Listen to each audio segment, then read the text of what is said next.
Hi team, hope you're well. Just wanted to jump back on here, quick thoughts for the week. I was listening to a podcast actually a few days ago, and they were talking about the advances, not so much in power training and the kind of standardised methods of increasing your fitness and your strength, but more around the advances in kind of technique training and the kind of coachable elements of bike handling and technique and pedaling and all these kind of things in aerodynamics, which is something that kind of gets left to one side with cycling a lot. So this tip today, I just thought I'd sort of reframe the talk around aerodynamics.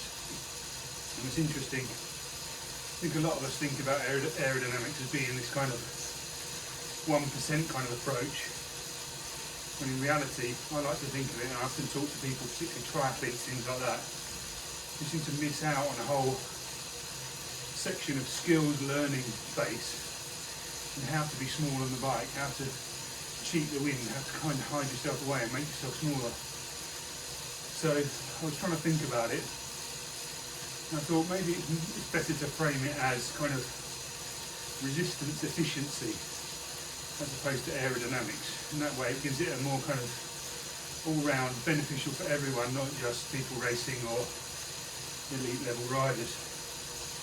And in that sense, I think, for me at least, I can buy into training it a little bit more. You know, if I can improve my speed just by being smaller on the bike and more efficient, then that's got to be good for anyone.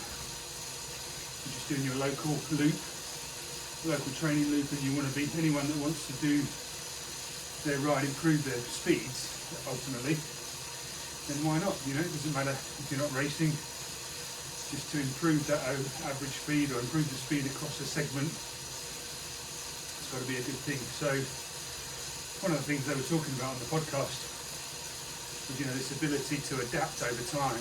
So it's not so much you try something, it's uncomfortable, and it quite often will be the first time you try it, but the more time you spend teaching your body how to hold a different position, the easier that then becomes.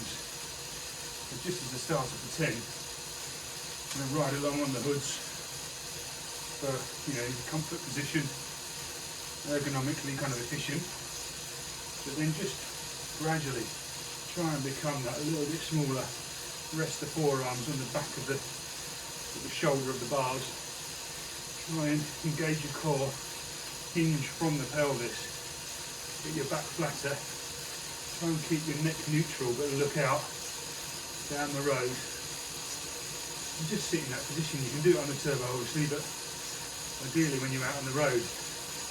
And sure, for me that's not a particularly natural position, but the more time I spend doing it, the more I can hold it efficiently, in a more relaxed way, and also the more power I can start to put out.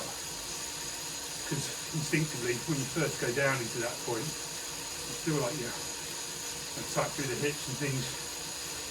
Obviously there's all sorts of discussion around crank length around that, then it becomes, well, we won't go into that. For now, just practice that, come down, get flat,